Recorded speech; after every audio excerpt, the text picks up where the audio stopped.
阿蘭區議員蔡麗清時常透過舞蹈甲選民互動有近距離，這回配合世界杯卡球比賽，伊服務團隊嘛做伙獻上主題曲，為球員加油，嘛為家己加油。同時，對6月開始，只要每禮拜三暗時7點開始，都會聯合台安里長參選人廖玉珍佇吉安公園，邀請專業舞蹈教練來帶領大家做伙跳舞運動。不分男女老幼，甚至坐輪椅的阿桑，攏做伙站起來叮當，氣氛相當熱烈，嘛互社區注入滿滿的健康活力。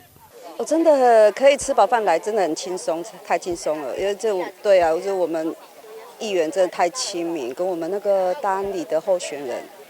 也都真的都很用心，讓我們里民可以來這裡運動，真的很棒，真的很棒。每天就是可以回到自己的家裡，然後社區，然後跟所有的像小朋友啊，還是說大朋友，能夠一起來享受這一種跳舞，就是運動流汗的喜悅，其實是一個非常棒的活動。那像我們在公園呢，帶着這個婆婆媽媽、哥哥姐姐們跳舞哈，是讓他們飯後出來運動，然後推廣這個健康身心。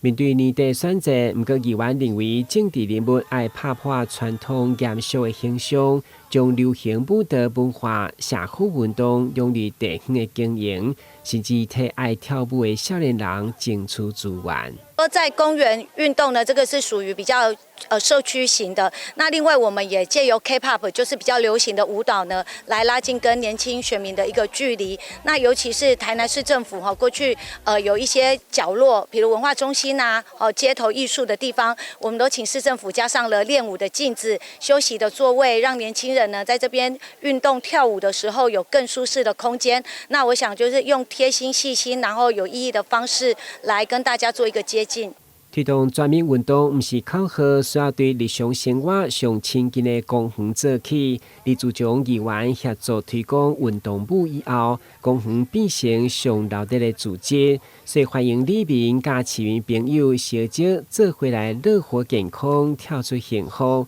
而且不止完全免費，也個無定期發送限量小禮物。台南新聞軍籍採訪報道。